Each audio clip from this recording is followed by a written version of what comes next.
আজাদ কাশ্মীরে শুরু হওয়া ক্ষোভের স্ফুলিঙ্গ ছড়িয়ে পড়েছে লাহোরে। কাশ্মীরের নির্বাচন ব্যবস্থার সংস্কার, সংরক্ষিত আসন বাতিল এবং অর্থনৈতিক অধিকারের দাবিতে একাট্টা সাধারণ নাগরিক, ছাত্র ও শ্রমিক সংগঠনগুলো। দ্বিতীয় দফার ভোট গ্রহণের আগের দিনই ব্যাপক ধরপাকড়।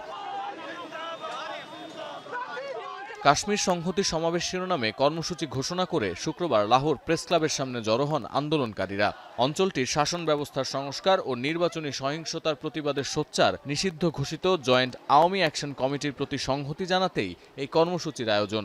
এ সময় আন্দোলনকারীদের হাতে ছিল আজাদ কাশ্মীরের পতাকা ও প্ল্যাকার্ড। সমাবেশ শুরুর পর বিক্ষোভকারীরা স্লোগান দিতে শুরু করলে তাদের ছত্রভঙ্গ করতে এগিয়ে আসে পুলিশ। সঙ্গে সঙ্গে আটক করা হয় বেশ কয়েকজনকে, তুলে নিয়ে যাওয়া হয় প্রিজন ভ্যানে।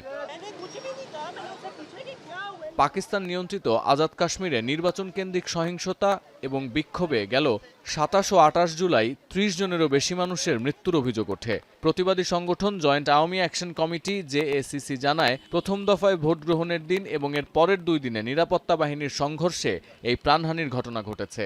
সেখান থেকেই এই আন্দোলনের সূত্রপাত। কাশ্মীরের আইনসভার নির্বাচন মূলত একদিনে অনুষ্ঠিত হওয়ার কথা থাকলেও নিরাপত্তাজনিত উদ্বেগে ৩ দফায় ভোট নেওয়া হচ্ছে। দ্বিতীয় ও তৃতীয় দফার ভোট ২ ও ১০ আগস্ট। কয়েক দশক ধরে পাকিস্তান শাসিত কাশ্মীরে উত্তেজনা থাকলেও কেন্দ্রীয় শাসক গোষ্ঠীর রাজনৈতিক হস্তক্ষেপ ও অর্থনৈতিক অবহেলার জেরে সম্প্রতি নাগরিক ক্ষোভ বেড়েছে। আর ২০২৩ সালে প্রতিষ্ঠিত সংগঠন জেএসিসি ইসলামাবাদের বিরুদ্ধে আন্দোলনের নেতৃত্ব দিয়ে আসছে। গেল জুনে এই সংগঠনকে নিষিদ্ধ ঘোষণা করে শেহবাজ শরীফ প্রশাসন।